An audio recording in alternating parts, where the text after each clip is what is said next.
I thought we would start out by talking about why we're here. And essentially what you are going to be able to take away from your membership in this group. And let me explain to you, there's three types of people who are in this room. Obviously, you're all here for specific purposes, and we talked about what your purposes were. But there are folks who are members of what I think we're going to rename as the Legal Max Leadership Roundtable, so that they don't put like the official name of my business on the door, D. Lorenzo Business Advisors. I'll have them put Legal Max Leadership Roundtable from now on. People who are members of that group are folks who've been clients of mine and who I personally invited to be here. And the members of the group continue on, and there's a continuity to the work that we're going to do over time. The second group of people who are here are what I call subject matter experts, who are full members of the group. Okay, they're active participants here for their own benefit and their own growth, but they're also people who have deep expertise in specific areas. And that's David, who has deep expertise in financial acumen, and Chad, who has deep expertise in a number of areas, primarily for our purposes, talent management and acquisition, and he can also do an enormous amount on e-discovery and helping mid-sized firms flex up when they need to in order to handle issues that would normally be reserved for larger firms. So I want you to view the subject matter experts as resources that are available to you. They're not sponsors. They're in a membership role. And I've purposely set this up, at least at the outset, so that we don't have sponsors. There's nobody here that's pitching you a product or a service, okay?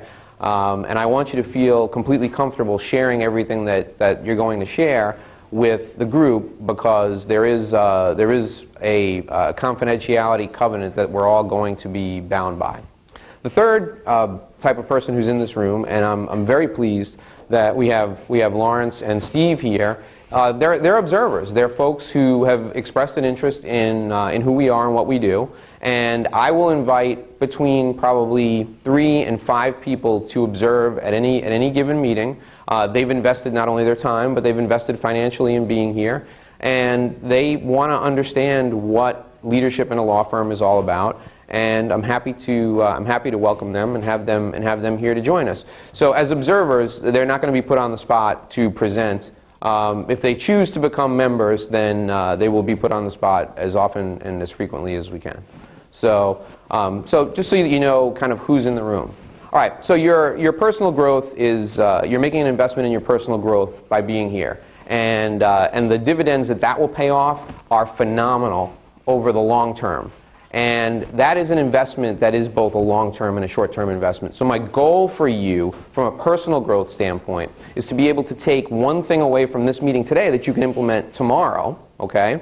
But over the long term, what I'd like you to be able to do is perhaps change some of the practices in your firm to make you more effective, more efficient, and perhaps even develop something that you can sell after you decide to exit the practice of law. It's a little bit of controversy for a professional services firm, but I've helped a few people do it, and if you're willing to take a few risks, I think you can do it too in your firm. Okay, you're building a business, as I said, that you can sell and hopefully will run and produce a nice income for you over time, regardless of whether you're involved in the day-to-day or not. You're gonna see some best practices today and throughout our journey together, and you'll be able to take these best practices, adopt them, and implement them. As I said, I ask that you keep what's said here confidential. And if you have a business practice that you think somebody could steal and compete with you, then I just simply suggest you don't share it. But quite frankly, all that stuff is overrated. It is really hard for somebody to take your best practice and implement it exactly the same way. But I respect the fact that some people may feel that way. You're going to have some resources that all of us will share. Some of the resources may be here in the room. Other resources may be in people that we refer you to, or things that we talk about that you can use, and you're going to be able to take full advantage of them. We also are going to develop new relationships, and it's really encouraging anytime I walk into a room full of people and people are talking to each other. It is beyond encouraging to the point of shocking when I walk into a room and there are lawyers who are actually talking to each other. So, so I commend you for actually initially developing relationships. And you know, the most important thing for me is we're investing a Saturday in being here, being together, so let's have some fun. You know, the first meeting, whenever we get a group together, yeah, people don't really know each other, so there aren't relationships and inside jokes developed yet. But I have complete confidence that perhaps by the end of the day, definitely by the next meeting, there'll be plenty of inside jokes, and we'll be able to have a very good time together. And of course, the main reason why we want to improve our productivity, improve our efficiency, is to make more money. And I'm a big believer that you should be unabashed in your desire to make more money. You know, there are folks who say that money doesn't buy happiness. You know, most of those folks who say that, they probably don't have any money, because there's a difference between being able to provide for your family and your kids with additional funds, with nicer things, than being able to provide with your kids just based upon love and your good looks. Love makes the world go around, and love is probably the most important thing in anyone's life. But in order to really make a difference in the world today, money is very helpful. So don't be shy about wanting to make more money and having fun while you're making more money. As long as you're providing value to your clients, you're providing value to the community, you're giving back, I think you can make as much money as you want and you can feel great about it. All right, so what else? Well, you're members in a very specific community, and it's not happenstance that you're here. I've invited you, I've asked you to be here, and I've done so because either when I initially looked at your practice, I saw something interesting, or for those of you who've known me for a while, I think you bring a lot to the table and you can help other people. And also, I think there's an element here in the room of kind of a match of strengths versus weaknesses that I think will be productive for all of you. And I'm going to continuously look to grow that. So, you know, this group will probably never be 150 or 200 people, but we may get to be 25 or 30 people. You know, some of you may know, I actually invited 25 people. We had 20 different law firms who committed to coming, and you know, some of them things came up and they canceled along the way. So folks may come and go from the group, but the element of matching strengths with that are complementary to other people's areas of non-strength, if you will, is an element that I specifically focused on when I was looking to put this group together. Access to thought leaders.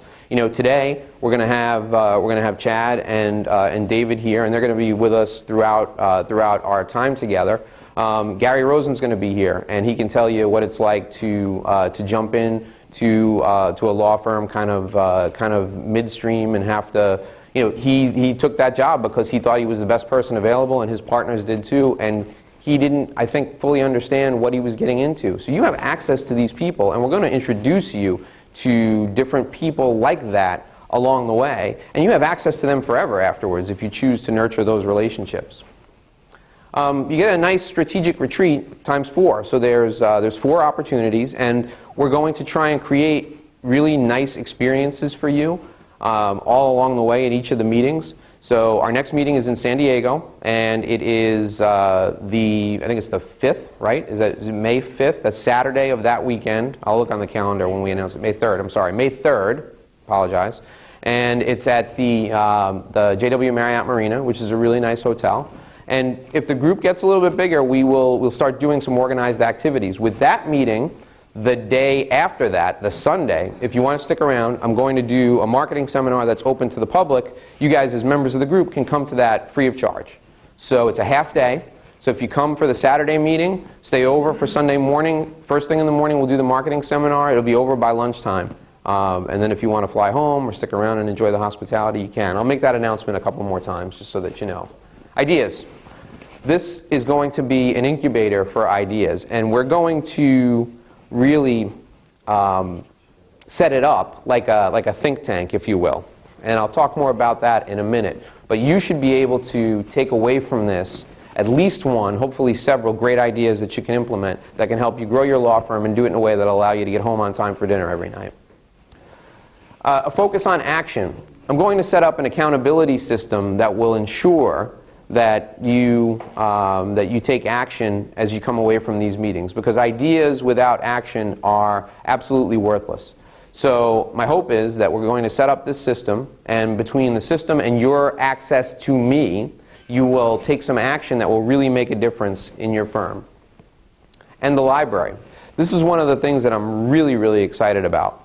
The reason that we videotape this meeting, and we're videotaping each of your presentations, I guess maybe I shouldn't use the word tape anymore, right? Because we don't actually use tape. We're recording. The reason that we're recording this session, how old am I? The reason that we're recording this session, and the reason that we will record future sessions, is because we're creating a knowledge bank online. And we're going to break it down by categories. So when you want to go research, you have an issue in your practice, and you want to look up how other people have handled that issue, there's going to be keyword search available, because we're going to transcribe all this, and there's also going to be search by category available. So you'll be able to look up all the financial acumen stuff that we've recorded over time, and you'll have access to that. So that library, I think, as it grows, will become more and more of a powerful knowledge base for you. To get the library started, we've got already, I think I checked it the other day, we've got 96 videos that I've put up there myself, and we still have probably half a dozen more, I think, that we're gonna upload. And those videos are on productivity, business strategy, practice management, and marketing.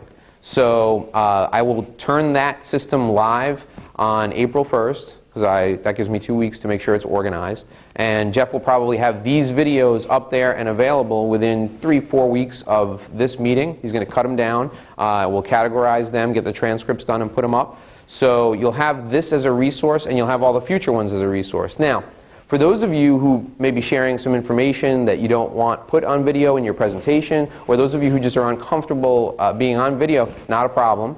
I'm happy to not record your presentation if that's your choice. Just let us know in advance. The other reason why we're doing this is because I'm creating a publishing opportunity for all of you. What we're going to do is we're going to take, it'll probably be after 4 meetings, we'll probably have enough information to put together either a book or some sort of published work that'll be an annual published work. And you will be the author of any of the chapters in there where you've presented. And I'm going to offer this to my publisher. He's already expressed some interest, but he wants to see what the content is first. Imagine that. And if he decides he doesn't want to publish it, we will publish it ourselves, because it's a very easy process these days. It's going to be, so your presentation will be transcribed. It will be edited by me first for content, and then I'm going to have somebody take it and convert it from spoken word to written word, and it will be put into the annual volume that we create, and you'll be able to take as many copies of those as you want back to your firm and distribute them for marketing material, use them however you want, and we're going to engage a publicist to market it. So it's a published work that you'll have co-authored. I'm really excited about that. I think this is going to be an incredible opportunity. And what that does is that takes this just from a nice meeting that you go to every couple months, every quarter, to really participation in a think tank. Okay? You can literally say you're participating in a group that's generating new ideas and setting the standard for the legal profession. All right. Now, rules in terms of how we operate in the meeting. Very simple. I base it on the 4 agreements. Some of you may have read the 4 agreements book by Don Miguel Ruiz. I highly recommend it. It's a very short read. It is one of the best books in terms of being able to build your confidence and focus over time. And our behavior here in the room, and I'll email you the information with a link to Amazon if you want to buy it. Our behavior in the room is governed by the 4 agreements. So the first agreement, according to Don Miguel Ruiz, is be impeccable with your word. Okay, I'm not thrilled with the wording impeccable, but what that means is simply ask yourself these questions before you say something. Is what I'm saying the truth? Is it helpful? Am I offering something that's helpful? Because we don't really need a lot of negative energy in this room. Most of us are married, and there's plenty of negative energy to be had from that relationship. That's a joke. My wife is supposed to be here, but you know. Does this add value to the discussion? So you're going to say something to the group. Am I adding value to the discussion? Am I defending those who are not in the room? Okay. You know, if you like to gossip, I'm sure there's a time and a place for it. But let's not do it in this group, in this forum, about people that we know in common. Should I say this in private? I'm a big fan of thwarting passive-aggressive behavior when it exists, but I'm not a big fan of doing that in a way that that perhaps embarrasses someone or takes away their dignity. So before you say something, ask yourself, is this something I should say in private? Is this direct, not passive-aggressive? All right. So the second of the 4 agreements, no assumptions. Clear communication. So if you feel it, say it. If something's making you uncomfortable, you know, a concept somebody's introduced makes you uncomfortable, ask questions about it, okay? Because the questions that you have, probably 2 or 3 other people in the room are probably thinking as well. When in doubt, say it one-on-one, okay? So if you feel this nagging feeling that you have to say something to somebody, say it. Don't let it fester. But do it in a way where you pull someone aside and make sure that it's a private conversation. All right, don't take anything personally. This is my favorite of the 4 agreements. You know, it's really difficult for all of us when somebody says something to you. The other day, I did training 3 days at a seminar for Business Network, and you were at one of them in Miami, and we're getting ready to get started, and I'm standing outside the door to the conference room, and I saw somebody I know. I go up to him, shake his hand. It's been a long time. How you doing? You look great. He looks at me and he goes, "Are you gaining weight?" So now, if and in reality, I've actually lost a few pounds, but this guy hadn't seen me in a couple of years, I guess. So if I was willing to, I could have taken that personally, and that could have thrown me off a little bit. But when someone says something to you, particularly something like that, 9 times out of 10, that's more about them than it is about you. And when you look at it, it's about how they view the world, okay? And this guy, by the way, he's not slim. So, when somebody criticizes you, that speaks to them and their nature. It most often has nothing to do with you, unless it's done in a constructive way. So this is a business meeting. We're here for business purposes. If somebody says something to you that is personal in nature, don't take it that way, because it's more about them than it is about you. Nobody really knows your history. You know, I know some of you relatively well, but I still don't know your entire history. So, you know, if I say something, there's no way that I know why you behave the way you do. Maybe there's some type of issue in your background that's creating this behavior. So I have no right to judge you. So you should feel like you shouldn't take it personally, because I don't know what's going on. You know, apply useful info and then just simply become immune to any criticism and anything else that goes on. This has to be, for all of us, a work in progress. But let me tell you, if you can even make 10 to 15% progress in this area, you will be far more successful in your practice, in business, because immunity to criticism is probably the most valuable quality anyone can take away. The final agreement is always do your best, right? This is what we tell our kids, yet we fall short oftentimes in giving our best effort. Now, the way Don Miguel Ruiz phrases this is, your best is going to depend upon the situation, the circumstances, and what your innate ability is, what your talent is, okay? So if I'm focused on doing my best in the moment, and I've only got 4 hours of sleep, you know, my best on 4 hours of sleep may be 90% of what or 80% of what my best may be overall. So know that you're giving your best effort in any circumstance, just to make sure you're fulfilling your commitment to yourself. You know, I use the expressions all the time, how you do one thing is how you do everything, and how you are in here is how you are out there. And many folks who work in the personal growth field, personal development field, say this phrase, and they say it for whatever reason suits their purposes. Sometimes they say it to get you to buy products or services that they're selling. But the reason that I say it is because when I stand in front of you today, I have to do my best to provide as much value as I possibly can. When you work with a client and they have a circumstance that they need you to resolve, you have to provide as much value as you possibly can. You took an oath to do that when you became an attorney. Well, focusing on doing your best in any circumstance, and I find myself really lapsing from this, quite frankly, to make a confession to you, when I'm with my kids, when I'm with my family. I mean, there's a right way and a wrong way to tell my son to get off the counter in the kitchen when he's jumping up and down and walking on the kitchen counter. More often than not, I don't do it the right way. I'm not giving my best. So, having the presence of mind to always do my best and to act in here as I act with my clients, to give you the impression that I always act like this and I always offer my best, is critically important to me, and I would hope it would be critically important to you as well. And in any circumstance, whether you're producing a work product or contributing to a group, you have to ask yourself, is this really, really the best I can do? All right. Now, going back to why we're here, the reality of it is we're here to be a little uncomfortable, like this guy. All right? In reality, each of us is going to have to stretch and get a little bit out of our comfort zone in order to grow, because that's what growth is all about.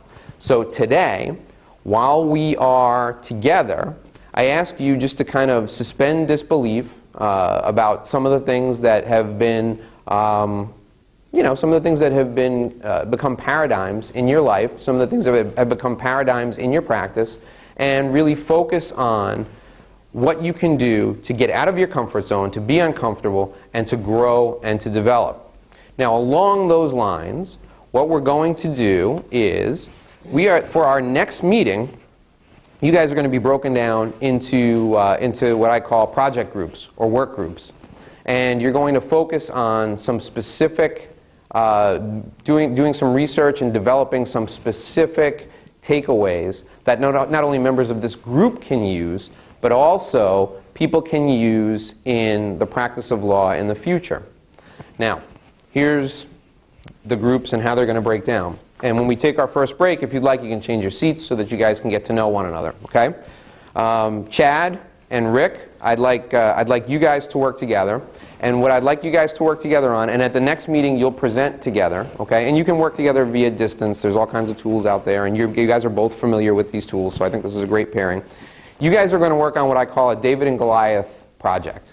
I want you guys to work on how a mid-sized law firm or a smaller law firm could scale up to compete with bigger law firms, okay? Think about it from a talent perspective. Think about it from perhaps a technology perspective. Think about it from the perspective of leadership, all right? What kind of a leader do you need to be in order to handle that type of opportunity, in order to make sure that you can take on that type of challenge, okay? David, you and Rosen are going to work on building an executive dashboard, and I'm not sure if Rosen's going to be with us moving forward or not, but you're going to, if he's not, you'll do the presentation. You're going to work together on building an executive dashboard that practice group leaders and law firm owners can look at, hopefully on a daily basis, to determine where their firm is from a financial perspective, and that they can use as a forward-looking tool to manage their law firm in the future, okay? Russell, Aaron, and Mike, what I'd like you guys to work on is probably the biggest challenge facing law firms today, particularly mid-sized and smaller law firms, and that's a project that I call AR0, Accounts Receivable Zero, okay?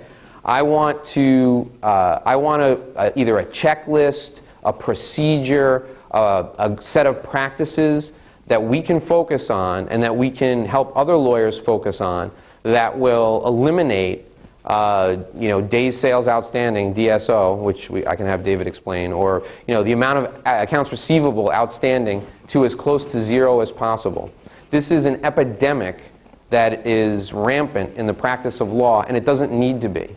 All right. The other businesses I've run, I've never billed people. I've never had money on the street, because money on the street is money that's not in my pocket. Okay. So I want you guys to focus on this, and I want you to come up with a set of practices, a checklist, whatever you can, that we can teach other lawyers to implement to get AR down to 0. Is that for the attorneys within the firm, or the accounting, or like the billing accounting department within the firm, or everybody? I want you to think of yourself in the role of the managing shareholder of the firm, and I want you as the managing shareholder of the firm to know that your accounts receivable is as close to 0 as possible. So I want to be able to implement it at the practice group level as well as at the firm level. All right. And then the last group is Alicia and Steve Fuller.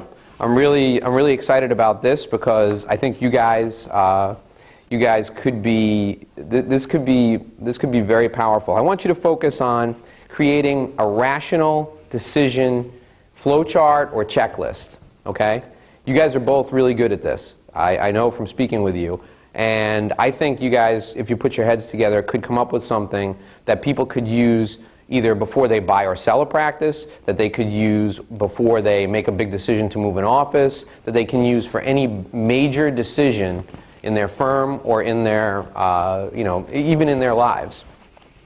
Okay?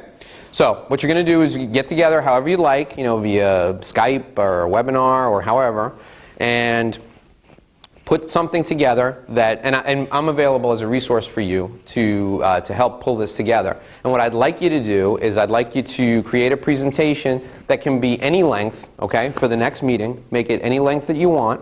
You can co-present it, or if one of you is more comfortable presenting, that's fine. I don't really have a preference as to how you do it. And then individual presentations for the next meeting will be done, number one, by new members. It's kind of like an initiation. We'll make them do the presentation that you're doing today. And I'll also ask our subject matter experts, Chad and David, to do individual presentations as well.